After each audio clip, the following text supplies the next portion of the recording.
தமிழ்நாட்டில் சாதியவாத அரசியலை, சாதியவாத சிக்கலை கிராமந்தோறும் பண்ணிக்கிட்டு இருக்காங்க. நீங்கள் திவ்யா இளவரசன் படுகொலை, அந்த இளவரசன் படுகொலைக்கு பிறகு, அந்த நாக்கியங்கோட்டை எரிக்கப்பட்டதுக்கு பிறகு, 3 கிராமத்தை சூறையாடிய பிறகு, அவர்கள் அனைத்து தலித் அல்லாத அனைத்து சமுதாயத்தினரையும் இணைத்தார்கள.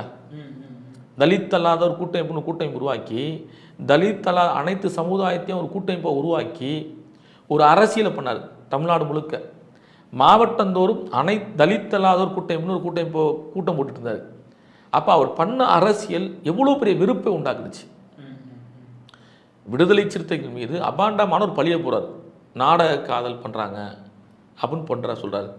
விடுதலை சிறுத்தைகள் வந்த பிறகு காதல் வந்துச்சு. விடுதலை சிறுத்தைகள் வந்த பிறகு காதலிக்க போயிட்டான் சரிக்காரன், இல்லை ஊர் திரு பொண்ணு காதலிக்குதா? காதல் என்பது மண் தோன்றுலேருந்து காதல் இருக்குது. இந்த மனிதன் இனம் தோன்றுறது காதல் இருக்குது. ஏதோ விடுதலை சிறுத்தைகள் 35 வருஷத்தில் வந்த பிறகு தான் காதல் பண்ணுறாங்க, காதல் செய்கிறாங்கன்னு சொல்லி ஒரு பரப்புரை இருக்குல்ல, அந்த விருப்பு பிரச்சாரம் சமூகத்திட்ட, அதை நாங்கள் ஏற்றுக்கொள்ள முடியாது.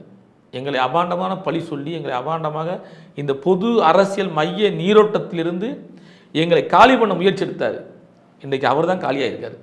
இன்றைக்கி அவர் தான் இடம் இல்லாமல் உட்காந்துட்டு இருக்கார். அவர் தான் இன்றைக்கி ஒவ்வொரு கட்சி தலைமைக்கும் போய் துண்டு போட்டுக்கிட்டு இருக்காரு. நாங்கள் எங்கேயும் துண்டு போட அவசியம் இல்லை. இன்றைக்கும் விடுதலை சிறுத்தையினுடைய அம்பேத்கர் திடல் அத்தனை அரசியல் தலைவர் கட்சி தலைவர்கள் நேரடியாக வந்துட்டு இருக்காங்க. ஒரு காலத்தில் தைலாபுரம் தோட்டத்தை நோக்கி நகர்ந்தாங்க. இன்றைக்கி எல்லோரும் அம்பேத்கர் திடல் நோக்கி நகர்றாங்க. என்னன்னா, எங்கள்கிட்ட அறம் இருக்குது, நேர்மை இருக்குது, நாங்கள் ஏற்றுக்கொண்ட கோட்பாட்டு உறுதியாக இருக்கோம். சனாதன சக்தியான பாஜகவை தமிழ் மண்ணில் வேறுண்டக்கூடாதுங்கிறதுல உறுதியாக இருக்கும்.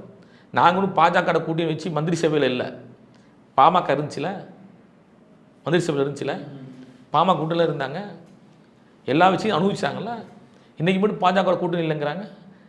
இன்றைக்கி ஈரோடு இடைத்தேர்தலில் நாங்கள் திமுகவையும் ஆதரிக்கவில்லை, அதிமுகவையும் ஆதரிக்கலன்னு சொல்கிறாங்க. ஒரு அரசியல் கட்சி நாகரிகமா?